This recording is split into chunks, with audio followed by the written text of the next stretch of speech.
This all-new CF Moto SC has a 149.6cc engine displacement to be exact, 4-stroke single-cylinder naka-single overhead cam with 2 valves. Meron itong taglay na max power na 14.1 HP at 8,250 RPM habang kanyang max torque po ay 14.2 Nm at 6,500 RPM. Sa kanyang fuel system, naka-fuel injected na rin po ito habang kanyang cooling system po, ito po ay naka-liquid cooled na rin. At sa kanyang starting system, pinapagana lang din po ito ng electric push starter habang sa kanyang ignition system naman po ay naka-keyless na rin po. Kaya naman very well secured at safe itong scooter na ito. At pagdating naman sa kanyang driving system, of course gumagamit din ito ng Continuous Variable Transmission or CVT. For the suspension, sa harapan po equipped po ito ng telescopic fork at naka-dual shock absorber din po ito pagdating sa likuran. And for the braking system, parehas na rin pong equipped ng hydraulic disc ang preno nito,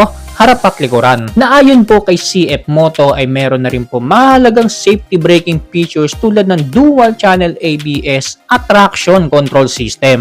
Kaya naman sa bagong presyo nito na below 100,000 pesos, talagang masasabi kong sulit na rin itong scooter na ito. Dahil nga po sa ganung presyo ay bibihira kang makakita ng mayroong dual channel ABS at naka-traction control system pa. At hindi lang yun, naka full TFT display na rin ang instrument panel nito. Nasa below 100,000 pesos nga po na presyo ng motor, bibihira kang makabili na naka TFT display na. At syempre, made from LEDs na rin po ang mga ilaw nito, simula sa mga ilaw niya sa harapan hanggang mga ilaw niya pagdating sa likuran. At dagdag pa ni CF Moto, meron na rin po itong features na phone connectivity na kung saan pwede mo na rin i-connecta yung cellphone mo rito via Bluetooth. At dahil nga po naka TFT display na ang panel nito, pwede ka na rin pong gumamit ng features nito ng on-screen navigation. Ibig sabihin, pwede mong gamitin yung TFT display panel nito para makapagmapa ka. Isang features na karaniwan mo nga lang makikita sa mga scooter na 100,000 above ang presyo. Kaya naman sa bagong presyo nito na below 100,000